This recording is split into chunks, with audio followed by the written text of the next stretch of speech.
Ola ufo launga mai ana mua.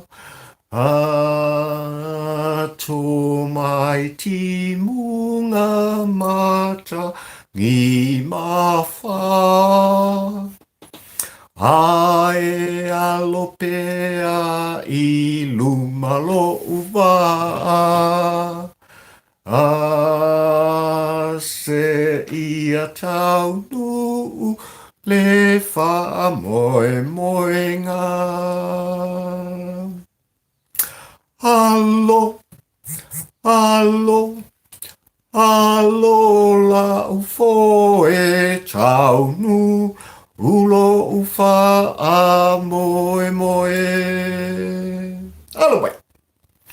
Alo, alo, alo la ufo e uata nu ulo ufa a moe moe. Thank you, Lord. Okay. Pifia lava o te toi alofa a toi ofo alofa mwhata alofatu sa moailo watu pele. Ile nei foi tau li ngalua o le aso sfuma le tasi le nei o le masina. Whaigo le nei tausanga ia te se malua afe lua sfuma le tasi. Ia e ioe matalitonu la utogu auna Samoa. Ia o lo whapena o na malanga pea. I langi maa matulanga e pei o na iei le teite i tama. O le alofa o le tātou te maa o i langi. I le soifua whalau o le tātou atunu. Ia oi. Samoa e le i whaingo fie. I le taua saina mai. O le tā mawhitanga Samoa. Sa alo pea i luma. I le sā o le tau mwhainga momomo onga o la au tō o au. Le nei ua iei le sosa moe malau tāpua inga. Mahua isa. Pe lawa no au tā ua Samoa. I le aso tofi na se i mawai atu nei. O le aso spuma le tasi le nei o le masina se fulu ma le lua afe lua suma le tasi. Ea ua pati ai e la au tō o auna. I lana ua unanga ma lana tautuanga. Fai pea whaatampo ua ai le polango e sa tau tua inai o e Samoa. Mai lawe le nātau sanga se i o mai le so ua a toa le se lau. O tātau noanga mta whilo inga Samoa. Ioi. A tonu ele o toi pō ma le Samoa i lau silsila ma lau mai moanga ma lau tāpua inga. I tūlanga sa whapena o na tuu mumusu ai pea. La auto o ona nei o papali I fio I va ata au la mo le lua. Ia ma le tāwhala toso. Mai lawa le nata usanga Samoa se I o mai I le nei te au li unga lua. O te I oe ma o talitonu. I au whamu nyanga Samoa. O lau tāpua inga. O le tala mai o le whātoa whala inga. Le moe ma le uta. O fina ngalo le tātua atunu. Ua ma whai ai. E papali I le tampa ua ai le polango I le aso le nei. Ona o patipatia. Le tasi te selau.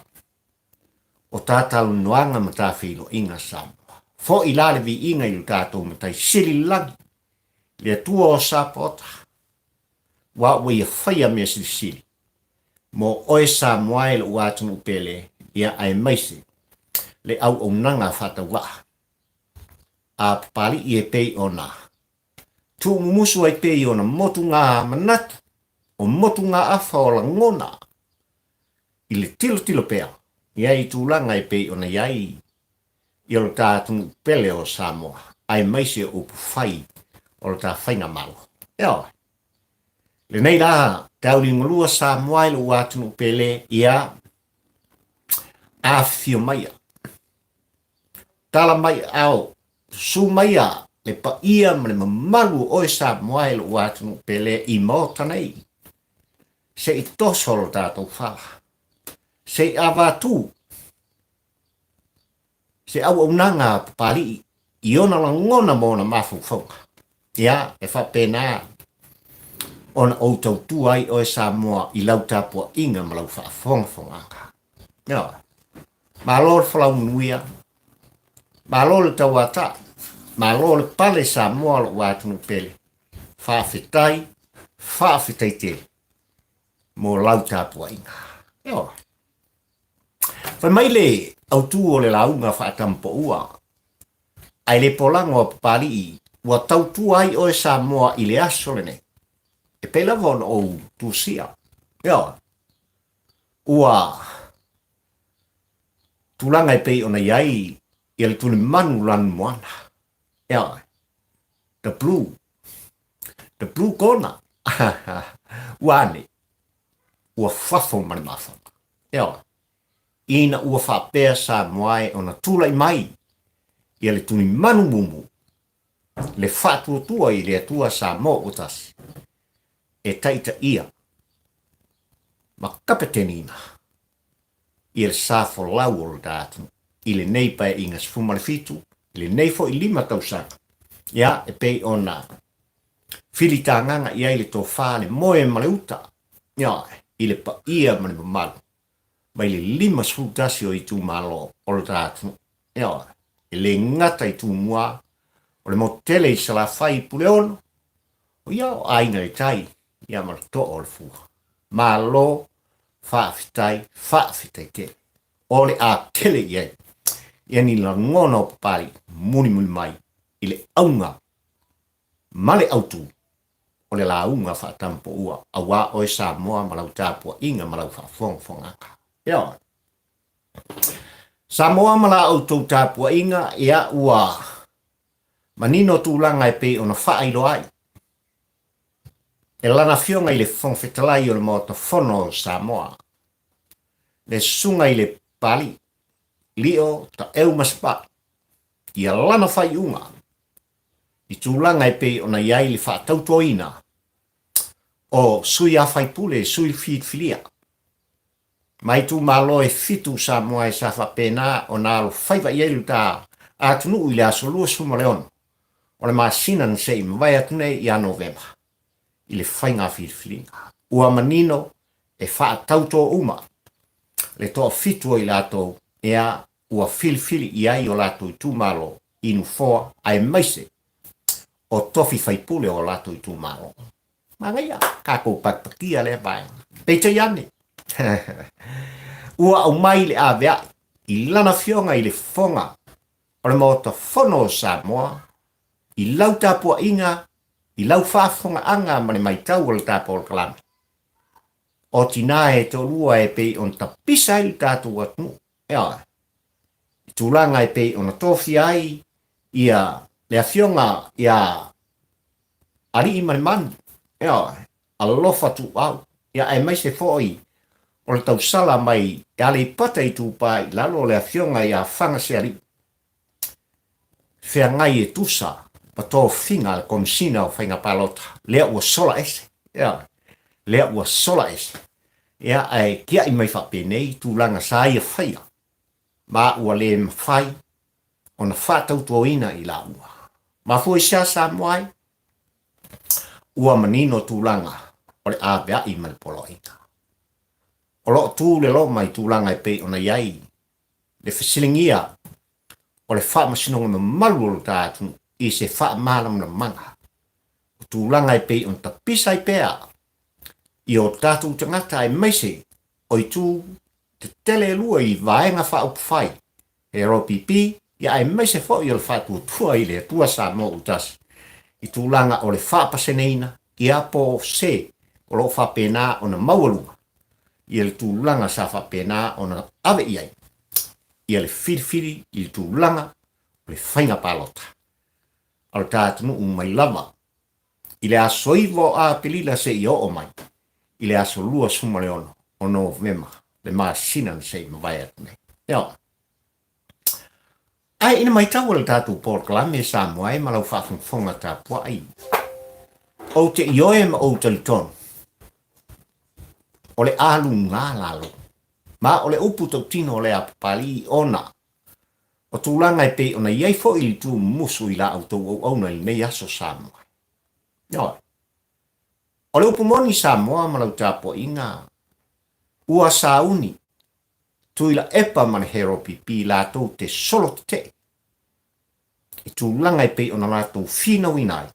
Ina ia wha tau to ina tau sala e to lua pe ona tauwhia. Mai ele polo inga. E lala fionga i le whongafitalai. O le mawata whono o Samoa. Ia. E io e lale ta porklame Samoa. Ia a. Ai fo i a koe fai fo nisi. Fe toso inga. O la ngona ma mawhauwhanga. Ia.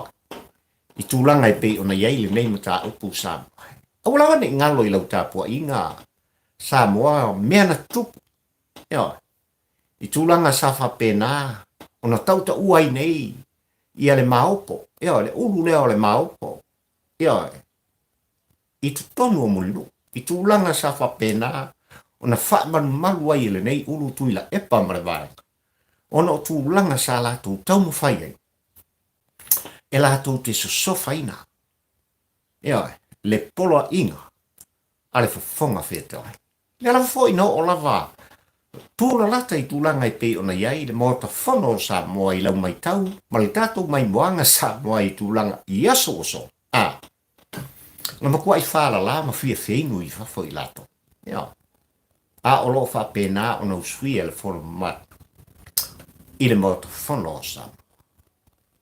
Plase kwa kukaria tūlanga o lea vaenga malau tapua inga Samoa ia e peilava ona o tala tūlanga o le ao iai ia le nawa ia sifo o muamu mai i le soifua folau o oe Samoa le atu pele ia male ola whata wao pat ia o afo i o la sasfu marfa o le aso lua i le vai asfo o le afa pena ona toi usui ai ia le fono o le palimene o le tātu ia ai le aso na nafi Samoa malau tāpua inga ia ua salalau i tulu inga o le lolo lang nei ai maise ia le tāpua inga Samoa i whanua. Nai, ia tūlanga e pei o na wheloa i ai le whatua tua i le tua Samoa utasi ia mai tu malo e whasa awai le aso na nafi. Si o latu wheloa ai. Ia, ina ua mori ta i atu i le nganga o le whaafatai. Ia, male, loto fia. O i tū malo ua whapena o na tūlai, ma manu malo mai ai sui o le whaatuatua i le atua Samoa utasi. Lea na whaatumuri ai. Ia le mota o Samoa i vaitele. I tu tonu o lo tātua. Ia. I lea wheilo inga i le asona nafi Samoa i lana fionga i te maitei pāle mia. Ma le whaatuatua i le atua Samoa utasi. Mai tu malo e whasa uwai i le asona nafi. E ma eu Samoa tūlanga e pe ona maitawinga. Na whaatinoina e le pa ia ma le mamalu e tu malo. A mata mai lava i le tu malo o ale i pata i tupa i lalo. Le tu malo fale alilua, safatalua. Ia ai mai se foi o sanga wha. Ia i tūlanga e pe ona morita i tuai. Ma lato pati ai. Ia le tali o le tua i la ngona mawhina ngalo o sui e tō wha. Tō a lima le sui o sala whai e le awai. Ia ona o nisi tua noa wha le ainga wha a fioanga. Nā lai ona le awai i le sui a whai pule. Mai le tu malo whale alpo. Ia. Ai sa bonga i lau whapongfonga i nei tau li molua o manatu ai. Se o tala le winga. O le aso ma mea na tutupu ai. Samoa manau tāpua inga na manino le mata o le vai. O i tu malo e fitu e pe on toi whaia a lato whainga whilwhilinga Samoa e. Na tū mātila i le manu malo o le hero pipi. Ia. E le ngata i tausanga o tuanai ai o le whainga pālota ma le whainga whilwhilinga Samoa. I le aso iwo a pelila le tausanga le nei. Ia, na matua i longa ona manu malo ai sui o le vaenga la tō te ia. Ai a te tau o tātou tangata le hero pipi. Ia. Ai, i le mai tau Samoa i le asona nafi. i le tali atu. O i tu malo ma le moli tai atu. O sui wa tula i mai o le whātua tua i le atua sa mo utasi. E le i kupu mua mua. I le tau muni muli ma le maitau pea. A pali i malana por kalame. I le hero pipi tu langa i pe ona iai. O whaalo longa. I tū manga. Ua masani ai. O ele Samoa, ma ule Samoa. I aso whapene. Ma o iu mafuai Samoa e ona outou tala i tūlanga e pei ona iai le lanu moana. Ua mkua totonu. O le upu tu saola. Ua whaia inga. Ua la vea ile le ko i malos. Knock out. E tūlai mai. Ia le tūli manu lan mumu i se manu maloa ia. Ma foi le alfa mtalanga pali ma le tau whaafsenga ina i lau whaafongfonga ta pua i Samoa. O tūlanga o tūli manu e. O le tau tinonga le ta Paul Kalame ma le tau mulimuli i tūlanga o opu whai o le ta tunu Samoa. Ua iwa 10%. Le fuli o le atunu umalato langolangoni. Lana fionga le tamaitai pālia. Mua o Samoa. Male au waa o le whātua tua i le atua Samoa. Ua tali le atua o Samoa. I tūlanga sa whapena. Ona ta fili saunoa i lato. Mai le tuli manu mumu. Lanua. I tūlanga sa lato tali ai. Ma sapo whamungiang. Ua na o lato lafa. O lato whano. Mo lato ai. Ai sa pari we tau tala i whapea o whapea o ta pua i mwhawhongfonga Samoa. Samoa o lau puto tino. Ele o toe pō male i lau whawhongfonga ma lau silfanga. I tūlanga i le tele o i tū malo nei. Ma isi fo i tū malo. O lo tāni sā pea i le whiatau mawha. I vai mama. O lo tāni sā pea i alato awala ma awala ngā lue. Awale feo inga. O le pa ia ma le mamalu o i tū malo. Ai ale moni. Whai Samoa e te toi tū ma e tepa. I le wholaunga le tātunu umai fast food tau sanga. Na taitai mai ai le hero pipi o na taitai ua whailangi. Le a fionga le tōtuali i. Ai mai se foi. Le a fionga i aba. Le alori. Se i o mai i atu i laipa. E leo ni tamai tau sanga. Ai ole nei lava o lo i ai le tani sa. I le pa i o no o mafio anga o i tu malo. No lato ave le wha mua. Ma lato se i lunga. Le vaenga wha upwhai. Ale hero pipi. Lea la ua tali i ai. Ia le tuni manu lanu mumu. Le wha tuatua i le atua Samoa o tasi. Ma ua maita wina.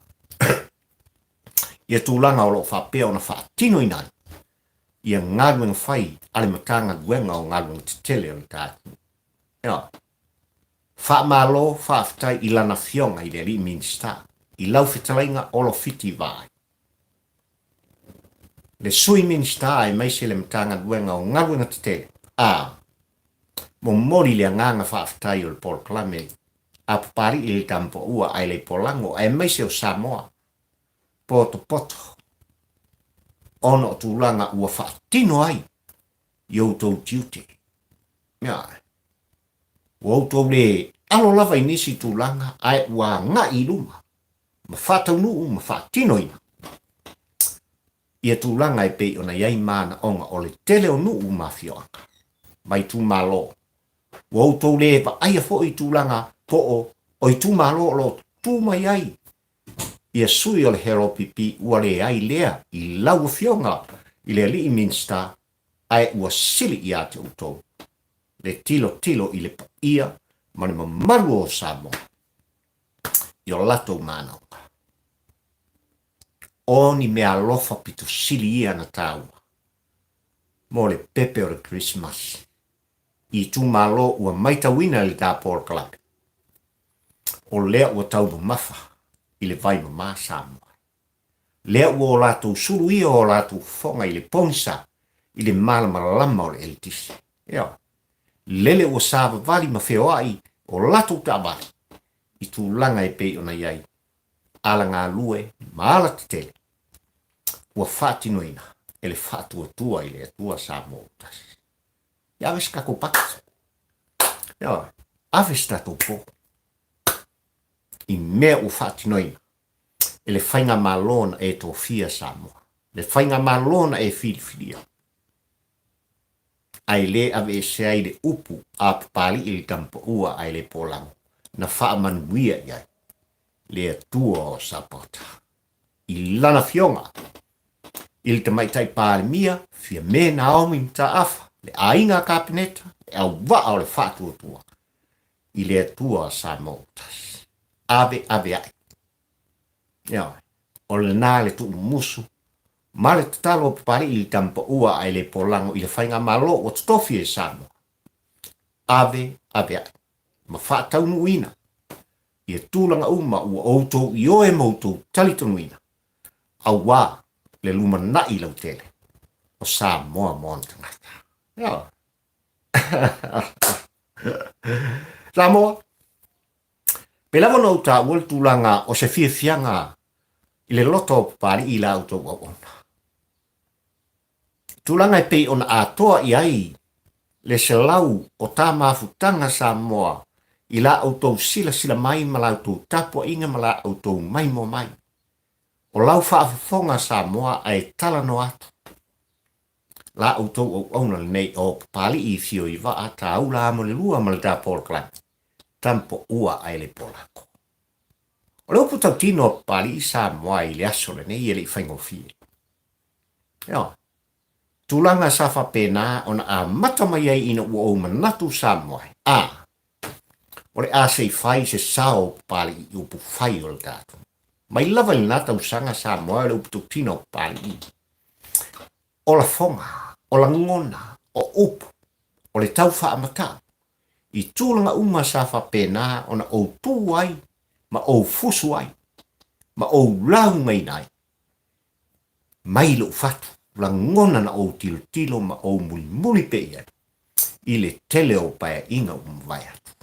O le tualanga pari i mali tausangan, se i mawai atu nei se i o mai i te au nei Samoa. Sui le malo. Sui le malo. Ua mana o mia se whainga malo e tūlai mai. E lavea ina Samoa. Ia. Wa nei Samoa e marau tāpua eka. Wo tātou suia le malo. Wo tātou whātūla ia. Le whainga malo fau. Ale whātua tua i le atua Samoa utasi. Wale ngata i lau filfilinga.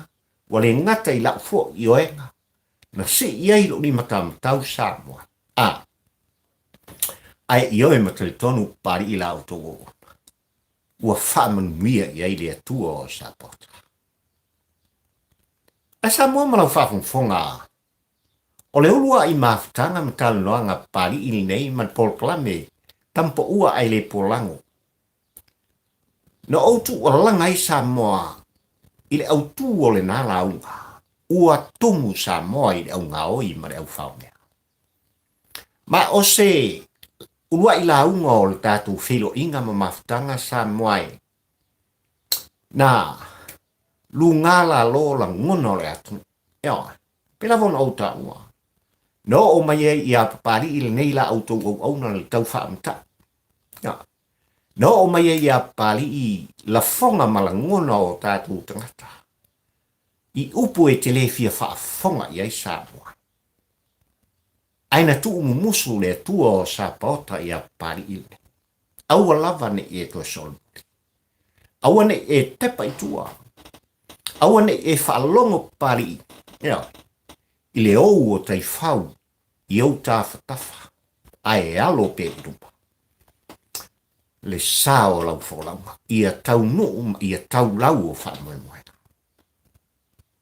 O le tele ia Samoa e o autu o la unga le tampo ua ai le polango. Wa outou mai moina. O outou whafonga ina Samoa e le watu no pele.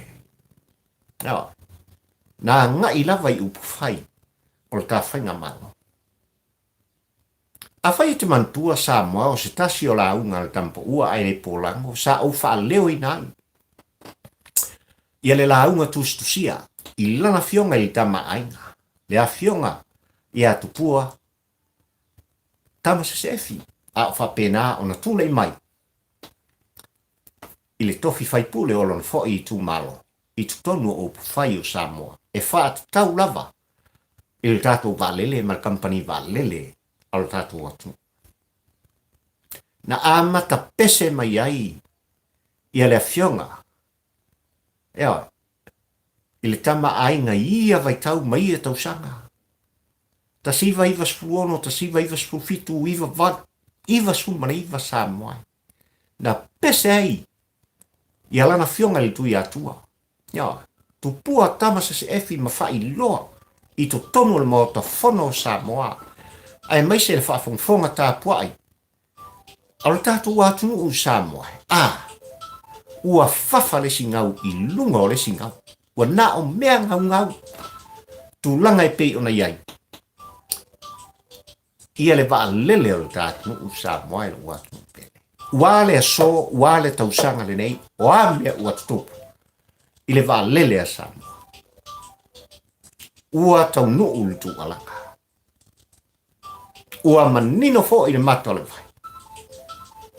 Awa o tula i mai, le whainga malona e whiriwhiria ma tau tino le solo le ta maloa. Kako ki le mga umiangi mea ngau. Leanga o miliona, ma miliona. Tupe a Samoa. Na whapena o na ta whiri sauno ai i la tau, mai lava i whagurunga. Ioi, tu tonu. O le laulau la potopoto ia i la tau. Se vaenga i titi. Sa o lato pule ina ma whaatino ina. I ar kampani va lele le tātunu u Samoa. Pa wai o kaka sa whapena. O na tau se sami ai melele. Pa wai o tangata sa whapeo na lato sa poa. Ia manuia, ia ai mai se fo i o tūlanga. O whamunianga tau tupe. Na tu i o lato tanga Samoa. Le nei la ua manino le mato le vai Samoa i lea fo i la unga sa au whaleo ina. Ai le fina ngalo. O lana fionga i tama ainga Samoa. E le o se sel tu langa pa. Ua taunu. Ma o se mitamitanga le na. O le loto ma le mawhauwhau. Na o tu langa Samoa i le tele o ta mawhtanga ma o wha i loa i ate oe. Ia le tu musu ia pale i la ngona i sa i linga ma suenga o finangalo o tatu atu. I tūlanga o le awhapena o na sui ai le whainga malo ale hero pipi i se whainga malo fau o le atu le mai. Eo.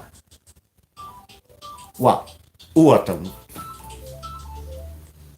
Tūlanga i pei ona talono ai ma alanga ina e la auto o ona nei la auto whafonga i le tele o taimi. E tau te maimoi nai. I lau tāpua inga Samoa e malau whafonga.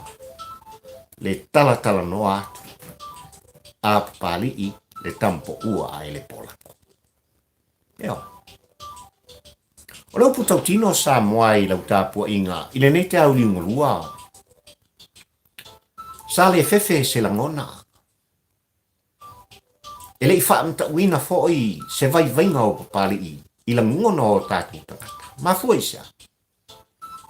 Wa fōi na o ioe ma o talitonu Samoa o le ale au maia. Le lango mane, le lango mate tasi. Eo. E wha le anga ina i le sua o manongi o le au omnanga. Ma le tautuanga mo oe Samoa. E momori ai le anganga whaafitai o papali i nei Samoa i lau tapua inga. Le pa ia mani mamalu o le tātua atu i tu e whao le lololangi. Ai me se to tonu o le tātua atu u Samoa. I le tū mumusu i la ngona ma whaamunianga. I le tū mumusu i manatu ma lo i tawina ai lo mawhauwhau. Ma lo u whataua. Ia mo e pea mahalo pea i luma. Le sā o le tampo ua ai le pola. Se ia o lava. ina taunu ulau o whaamoemoe. O le whaafitai lea pari i le paia ma le mamalu o e Samoa i lo wātunu pele. Mai lo fatu, tauia ina o whaapeatu, whaafitai tele. I lau tāpua inga, ma lau whaamanuia Samoa. Whaafitai i lau tau lango lang sua i tū langa e pei ono tau manino ai, ma malama ai o tau whingalo. Tūlanga e whapena o tau whatino ina ai, i e fsota inga whanei ina pō, o mwhai on tātou, mafuta Samoa e manei talo noanga, i le pa ia mani mamalu le tātou atu, ina ua o tau subscribe, i lunga o le tūlau o pari i le tampa ua ai le polako. E mo mori le nganga whaafitai. Whaafitai la ngona whaalia, o manatu whaalia, o le pa ia mani mamalu o le tātou atu. Vefo lei tu la Samoa i le atuanga o le selau. Tal noanga mwhai o na tātou mafuta ai e moni ai le nganga o le whaafitai e papari. I se tasi o wō mai o se tūstala. Sa mā ngā lulu e whaatasi Samoa i le tātou pol klame le tampa ua ai le polako. I lana fionga i le saori i lana fionga i atuala tu i a ana tamarelaki. Songi ma le pua vai. Tau ili, wati, istoloskio, istolomika. Eo, i lona langolanga mai, ma le fesosoan mai, i tū langa e pei ona whaatino i rai, i le pol kalame a papari i le tampo ua ai le polango. Aha, a lea ua atoa, le selau, o tal noanga, a papari i le au na whatawa, ma le pa ia ma le malu o e Samoa ua atu. Ya.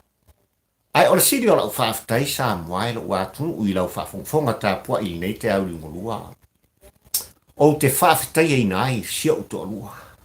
Ya. I lona lava papale. I lana fautua whaatina. O lana tu mumusu i le ngangana ma le upu. I so vai nga i nei whapea o na manino ma manongi se au omnanga ma se tautuanga. A papali i lau sinamio ma lau tāpua inga Samoa.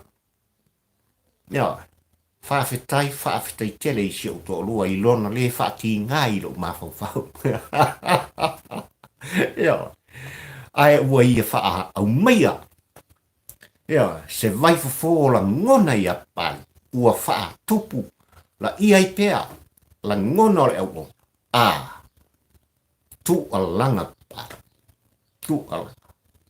O le ngata i lona wha lava o papali, o le wha seina o papali, o le wha ulaina o papali, i tū langa e pei o na mai mō mai ai o ele atunu ue, ai ale te wina, o fōlinga o papali, ina ia matango fie mea uma Samoa i lau sila mai. Mo mori ai, le nganga o le whaafitai o papali, i siona tonu. Whaafitai si au whanau, le anga Samoa i so se taimi o te tāpena. Ma o manatu e ao o na tātou whilo ai. O le upu tau tino o papari. I le aise maa e toi ngase. E le aise leo e toi langona. I le ai foi se isi lava mea e toi ala mui taftafa o papari. O tu alanga pari malau mai moaka. Ma fuisa. Ua manino le whanau. I langona o latu tama. Ua la ngona fo i si whanau le tu mumusu o latu tama o lo feilo ai papa li ile ne ma le pa ia ma le mamalu o Samoa o tu ia e moni ai le nganga o le whaaftai o te pati ai ia le nei aso Samoa e ma le atoa o le selau o tu langa e pei o na tau tu ai pari i lana unanga o le tala noa tu sao. O whapea o na mai mo mai o e Samoa lo watu pele. Whaafetai tele i o ainga. I le tu musu ma le lango mai.